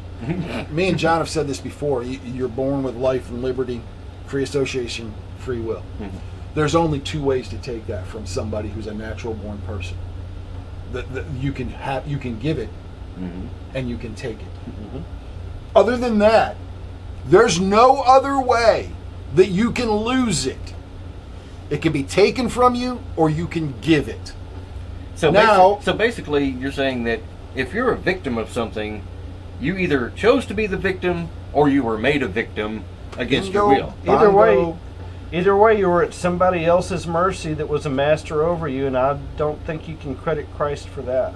And I know there's a lot of people who would look at us. I'm tattooed. These guys aren't. You just don't see them. He's got long hair, so he's a hippie. He's got a scraggly beard, and he's a redneck from Texas. Listen, I know you look at us. We're cold dead hands. We're probably gun guys. Oh my gosh. Throw a stone and judge me. We're pro self-defense. Hey, military here, public servant here. Here too. Listen, I got it. Military, public servant. Mm-hmm. We've done these things. We are those guys that run into fires. We are these guys who put out fires. We are guys who ran into accident scenes. When everybody was running that way, we were running that way. But that's the type of guys we are. And we didn't do it out of ignorance. So you would have the natural course would be to assume, you guys were the dudes in school that everybody looked up to, and nobody ever picked on you. Not even close. I was the fat, nerdy kid in elementary school with a reading understanding of a 6-year college student. Trust me, I was in band. And I was picked on. I was a mess. I was absolutely picked on. You couldn't fit me in a category. Until I realized that I could stand up for myself. Mm-hmm. And then I could become a protector of those who were picked on, which is what I did. See, I was a mixed bag, because in my younger years, I was the big kid. And then I stopped, and everybody shot up past me. So you learned. I went from being the big kid on campus to being the runt who everybody wanted to cheat off of. I was the one that got thrown out of the Breakfast Club because I wasn't even fit to be an outsider. But what we're saying is, all of us, the three of us, have experienced both sides of that, from the bullying, being bullied, to being protectors. Someone else did that too. Someone else experienced everything else for me. Yeah. It's almost like Amazingly. an iconic story. I mean, Best story ever told. it's like very archetypal. And there's lots Best of ways true you can story get that ever story. told. Yeah, and there's lots of ways you can get that story.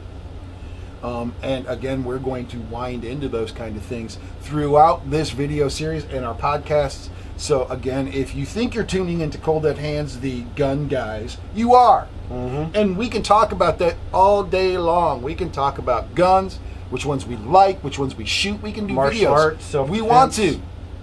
If you've ever listened to me long enough, which I'm sure a lot of people have turned me off because I am a talker, but if you've listened to me long enough, the gun is not my go-to. It is a tool in my toolbox, but it is not my go-to. My blade isn't my go-to, even though I carry one every moment of every day, or I have access to it when I'm sleeping. I have access to my gun when I'm sleeping. It's close, but it's not my go-to. My go-to is right here, because this, no matter how you look at it, this is the battleground you fight every day. We all fight every day, is right here. That's the weapon. Everything else is the accessory. Yeah. But Before you even reach for what the have weapon, but you've what got have you to handed get, that weapon to? you've got to get through What the have I fight or handed it flight. to? Yeah. Who owns that weapon? Well, and this is where we come into Who's in control of free that will. weapon? Mhm. And how can you take free will away? You can't. You can take it or you can give it. And when I entered into my covenant with my Christ, I returned all he gave me to him. I am his bondservant. I'm tattooed with his Cairo as a representation that if anybody wants to know, they can see it. That was me. That was me. But for me to have to deny it, I'm going to have to cut my arm And, off because it's represented. That's one of the most awesome experiences someone can go through, is to find themselves as an accessory to God. Because when he's made you his accessory, go ahead, try to take that away from him. Now, my wife, for certain, my family, for certain, will tell you I'm not a perfect person. And I will be the first person to tell you, Hey, I've got they're people all day long absolutely telling me correct. that. I am not perfect. Let he My who is per- without sin cast the first stone. My Well, let me perfection throw a stone at lies. somebody. My perfection lies with my Christ. Mm-hmm. He is perfect. I am not. I am his servant. He is my master. If I was perfect, I wouldn't need Christ. If I was perfect, I wouldn't need this great, amazing thing called grace. That's exactly right. But Exactly because I have right. Christ and because I have grace, it's not an issue of me being limited by perfection. I am limitless through Christ. That's exactly right. This is what we're trying to explain to you. There is one way that you can end a lot of the division and you can end your fears. But you've got to understand that it is one way. And to expand on that, I think one of the greatest pieces in the Bible that really illustrates what we're talking about is you can turn to Christ and you can find yourself walking on water. But the minute you look at all these storms dividing us, you're going to drown. And Yeah, you might it's a find battle. yourself drowning right now. So there's the one answer you already know in your heart that you got to turn to. There's a lot of people who will use Christ and say, you know, Christ was an anarchist. You know, he was. Oh, he was a Marxist. He was was a against the. He was socialist. against the Say that Romans, to me. or he was a socialist. You know, take care of your brother. It isn't. He wasn't an anarchist. He wasn't a socialist. No. He was an individualist. Each one of his lambs came to him. Your sin is yours individually. Your salvation is yours individually. Let me take them from you. What me he give you is, this. what Christ is the most perfect, benevolent king in the most perfect kingdom we could ever imagine. And what that constructs, we can say there's been good kingdoms and bad kingdoms of man throughout time. There has been time where a kingdom was the most prosperous and its people felt the prosper of the king. And then we can say that there were evil kings who constricted everything he could get out of. God, his son, they created the most perfect kingdom that we could be in. And when we, as his servants, as his, he takes care of his servants. he does not lie, he does not confuse, and he does not mince words. He is the most perfect king within the most perfect kingdom of God, that we could ever experience.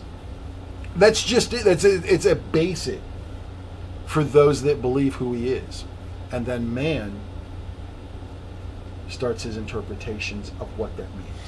And that's where you get so many different people who believe things differently. Slightly. Got your opinions. But I mean, if you just go to the words of Christ himself, like Thomas Jefferson did when he created his Bible of just Jesus' words. And how many people knew that? Yeah. How many people actually knew that the Jefferson Bible was really based upon Thomas Jefferson taking all of the words of Christ, putting them into a book, and And red saying, letters. "This is my daily devotional." But he didn't call himself a Christian. He called himself a follower of Christ. Yeah. But there's a lot of people But who again, a lot of I people am. will say he was a deist. But No, absolutely just not. following his words, there's a narrow path. All of the things that socialists apply to Jesus, as far as taking care of the stranger and this, that, those are all obligations upon the individual. Just like I said, your sin and your salvation are yours and yours alone. The obligations are yours and yours alone. You can't farm it out to the government. You can't, that's a personal obligation. And that's why I say Jesus was an individualist, because everything is on you as an individual to follow his word, follow his path, seek his enlightenment, seek his truth. It's to accept the personal responsibilities of what he gave you, And that's exactly what it all comes down to. to receive the gifts that he promised you. You have to step up and accept the personal responsibilities of it. You're the servant. We are his servants. Well, it's just like John Adams said, this country, the Constitution was written for a moral and religious people and is wholly inadequate to the governing of any other. We've talked a lot. And we actually could continue talking about a lot, because there's a lot of division in our world. Literally, we could throw a dart at a dartboard littered with all the topics that we could talk about. Be grateful for the divisions. That's all I got to say about that. It And could be a lot worse. there is a lot in that, because the division is about Christ dividing his church. Mhm.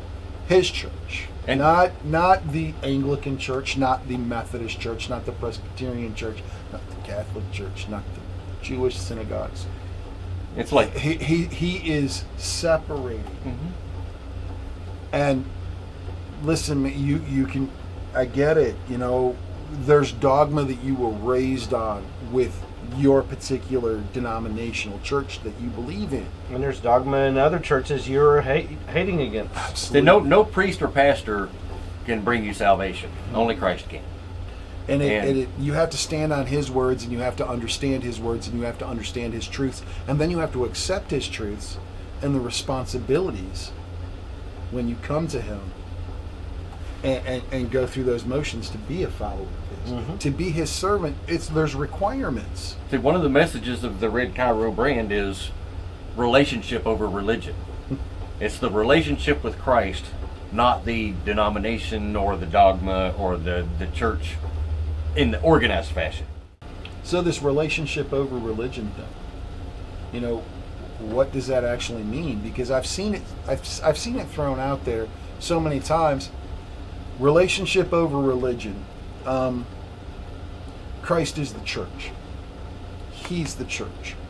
Not the building on the corner, not the priest in the funny hat. It's You literally, are the temple or you're not. yes.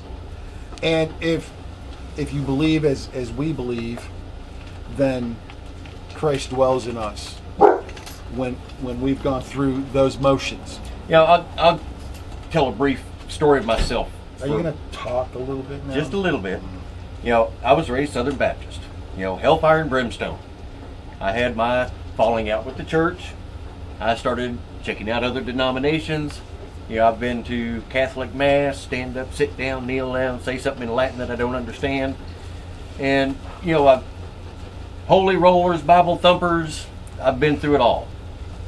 I've even delved into some of the occult and the dark side. But what brought me back to the Bible was not a church or a denomination. It was the Word. And my personal relationship with the Word and what that Word meant to me, not what somebody told me that it meant to me. That's what I mean by relationship over religion.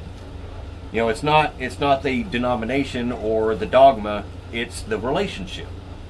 Now, see, we weren't getting into John's testimony at all, even though John wanted to insert part of his testimony. There will be plenty of time in the future for us to get into testimonies. But what we're trying to say is that the church has kind of usurped a lot of what Christ intended. And I don't know if you can see Hank pushing his way out, who was barking just a minute ago. But the church has usurped a lot of what Christ intended. No, listen, that's just man. Mm-hmm. Man does this.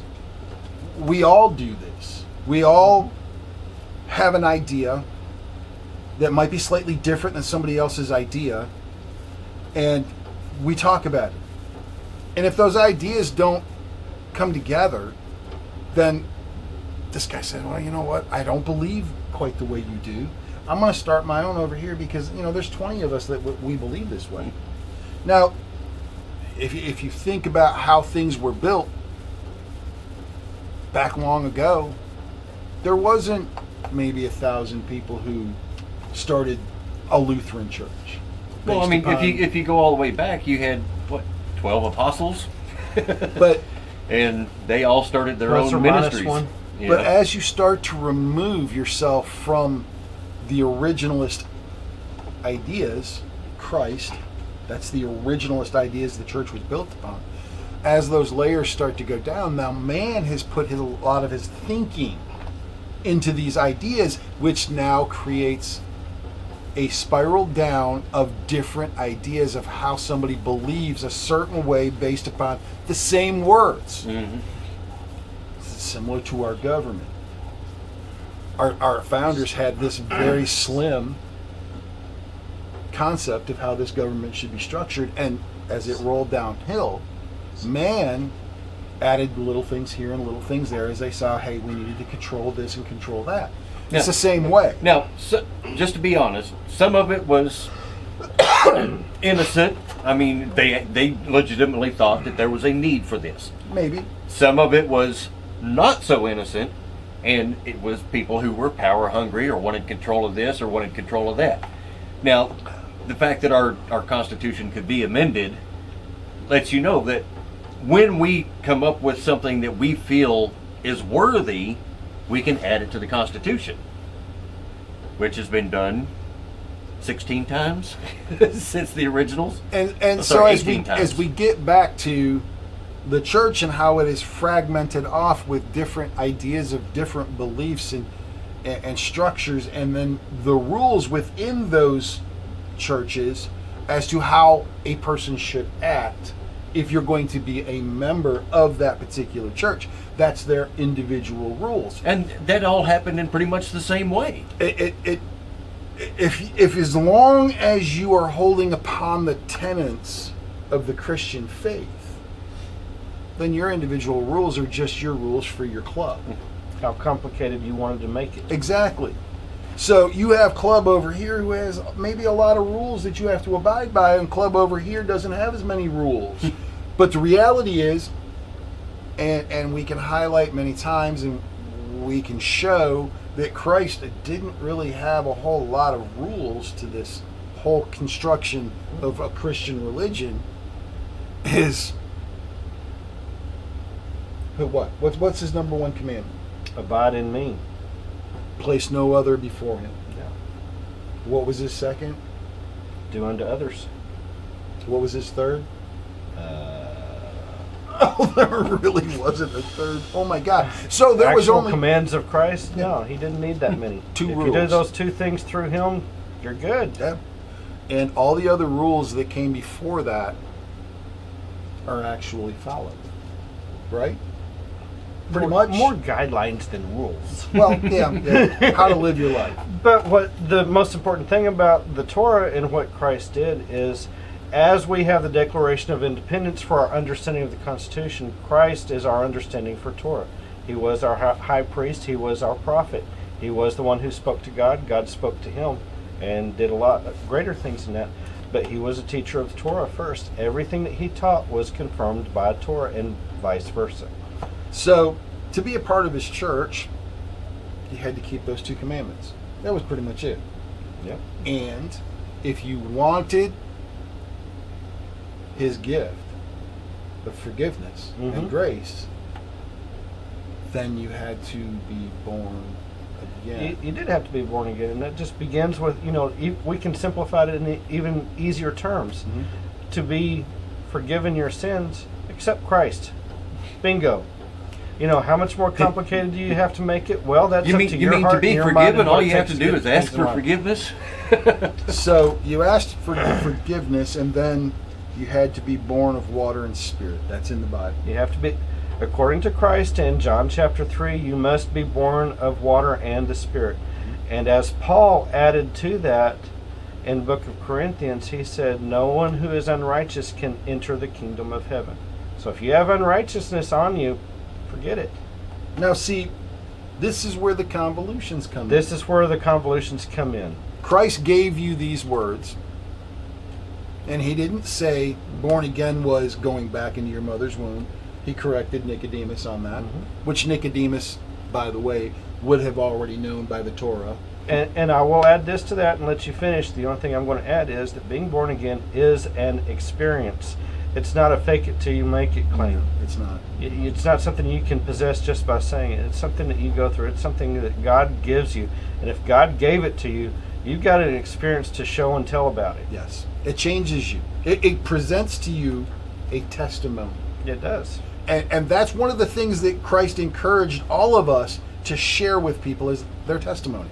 Because it is the testimony of who you were prior and who you are now that tells people that you're a son of God or you're a daughter of God, that you are born again. That shows the differences in you. It's not the rules of your church that show the difference. It's the rules that Christ gave you and then what you had before. This understanding, now this understanding. And in between is what you share with those to show the differences of who you are. There are many who were drug addicted, and Christ took that addiction away from them immediately, and they'll tell you that. They will give you that as their testimony. He took it away from me. My father is one. He was an alcoholic one night. He was not the next day. Christ gave him, and he gave Christ all of the glory for taking it away from him. It's just the way it is. I've never been addicted to a drug or alcohol. I don't have that in my life to share with you, but my father shared it with everybody. That's what he claimed. And I tell everybody as well, if you hear something from my mouth, if you read something from my writing that you agree with, that you feel is a truth, that it's an absolute, it's not my words. It's God's. It's Christ. It's the man who lives in me, who speaks. I try to speak when I can, when I do, and when he allows, but I'm not perfect. You're going to hear things that you probably wouldn't expect from somebody who says they're born again. But that's because I'm imperfect. And I think there's a purpose to that. You're going to hear things from him. You're going to see things out of me that are less than perfect in your eyes, depending on how you judge. But I wasn't called to be Christ. I was called to be me for Christ. Yep. So I'm going to try to live up to that the best I can, but I've got that measure of grace too. But the bottom line is, the best I can do is point towards Christ. You want somebody perfect? It's that guy, not me. I am not your Savior. That's exactly right. I don't want to be. I don't want to be perfect like God. I don't want any of that, because there's a great responsibility in that perfection. You want to play the hypocrite and say you're not perfect? I can do that back at you. Yeah. Never claimed to be. Like my mom always told me, if I was pointing at somebody and saying, "Mom, they did this," as a child, she would look at me and say, when you point out their flaws, there's 4 more or 3 more fingers pointing back at you. Yeah. Mm-hmm. Triple the amount of condemnation. Hey, you don't want to forgive me for sins you think I carry on me? That's okay. I didn't ask your forgiveness. But don't ask me to give you my forgiveness for your sins that you're still carrying, because you didn't give it to Christ. Even though I will forgive you for anything you do against me, because that's for me, I may not forget. I may not. And there's a lot of things that we want to bring to you guys that we've found, that Christ has revealed, that we feel are truths, and the beauty of how that comes about is to be able to prove it through I think a divine inspiration. Things that I have witnessed as true that I can prove are true. We know that mathematics is a proven truth. Yep.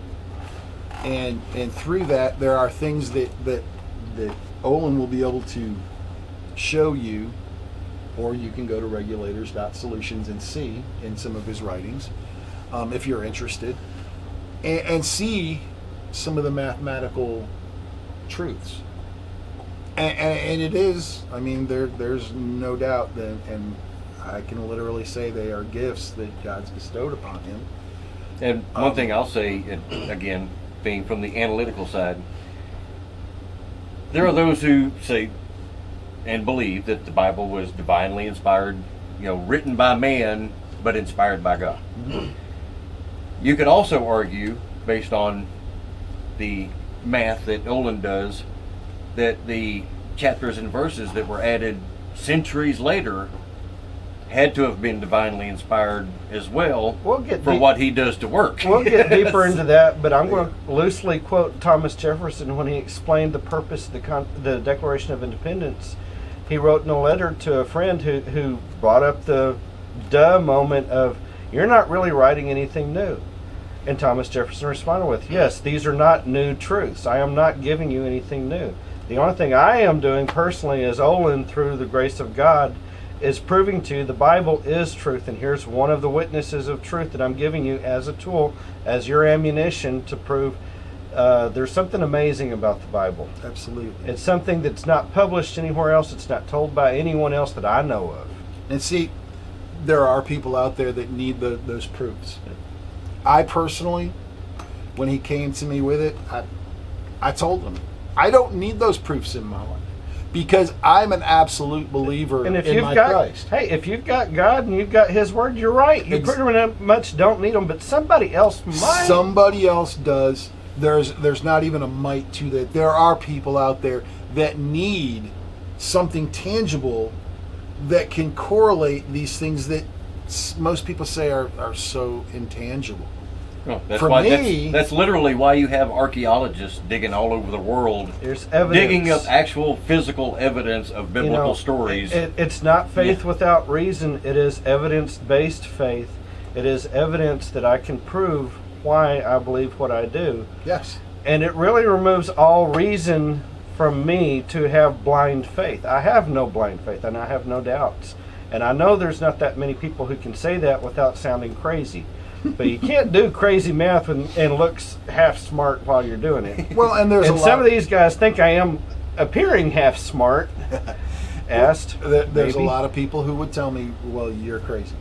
Because my told Christ that to is my so face. real that it's as if he's sitting next to me like you are. I mean, that's how real he is to me. Do I see a little man? You know what? What I see is a representation of Christ.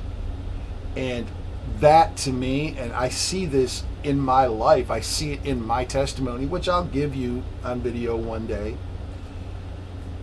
My testimony verifies in my heart, in my mind, that there is a Christ, and he is the most mightiest of kings, and he and his Father is the creation of all of what we experience. Now, you can sit there and show me all of the truths and facts you want to of man, but there's nothing that will dissuade me from how I believe. It doesn't matter. It doesn't matter if I have math to prove. It highlights and And when you see it and you understand it and you look at it, you're like, holy crap. That's awesome. Because it just verifies again in my spirit that he exists. It's He is with us. There's no coincidence. He I is learned with that us. as a child. There's no coincidence from my parents, and there's no coincidence in the Bible. And the irony None. of ironies is those who will come at you with the scientific proofs that they believe in every bit as fervently as you believe in your Christ, but they won't acknowledge where those truths came from. No. Science itself comes from the church. Christian men seeking God through science, seeking God through trying to understand His creation around them. Except that a wicked church tried to extinguish most of that enlightenment, Right. castigated many of the people who brought those sciences forth because they, oh my gosh, you're not Christians. But that's Well- the beauty of it. Even the church Well, here's- couldn't hide the truth. And the unvarnished truth about that is, in that day and age, the government had control over the church. It was theocratic governments who did persecute Christian scientists. The church had control over the government. Government had control over the church. Chicken egg. Church had control over the government. Government had control over the church. Church had control over the government. Listen, Tyrants abound. Exactly. Tyranny comes in many forms. And the surest and easiest way to control is by controlling somebody's faith. Mm-hmm. That's the easiest way. You're cutting off, Which, you're cutting off that pursuit of happiness right there. and that comes down to another topic for another video because it's big and it's full, and that's the separation of church and state and what they intended. That's a totally different topic on a totally different day, and is very relevant to the conversation we're having. But with these videos, we are delving into places that you may not want to go. You may, like Owen said, you may want to vomit. That's okay, you're lukewarm. I know somebody that's vomiting you too. Listen, there are truths. There's absolute truths. There's scientific truths. But they're all from one place. If it's not God's truth, it's a lesser form of truth. Exactly. It's probably wrong because it's based on opinion. And no Yeah. matter how popular that opinion is, it's still what it is. Yeah, and the more popular it becomes and the more you get that opinion out there. Wow, that's democracy. Again, a whole nother video. Yep. Yeah, and there's a lot of videos coming. Like I said, we are going to be doing a podcast as well. I wanted to wrap this up in just a, we all know you bow your heads, you take your hats off when you pray. Listen, man, the way I pray is I speak to God all the time, and I'm just going to speak a prayer over the ending of this, that God is inspired in our hearts, and His words come out to those who want to hear His words. We pray that the Spirit that we believe in travels through those airways and opens up ears. It opens up hearts. It opens up minds to ask questions that, why am I so afraid to Hit live me in with this your life? best questions. We want and encourage people to inquire, ask. So we pray that our words hit you in a spot that makes you want to ask that question, why? What can I do about it? And I just pray that if you have issues with fear, if you have issues with PTS, if you have issues that you don't know how to control, inquire. Just ask, because we want to be here for everybody to ask those questions and give the answers that we found that have worked. And until then, until we have that next video, Adios, compadres. y'all have a blessed day, and don't let them take it. Peace. Everything from your cold dead hands.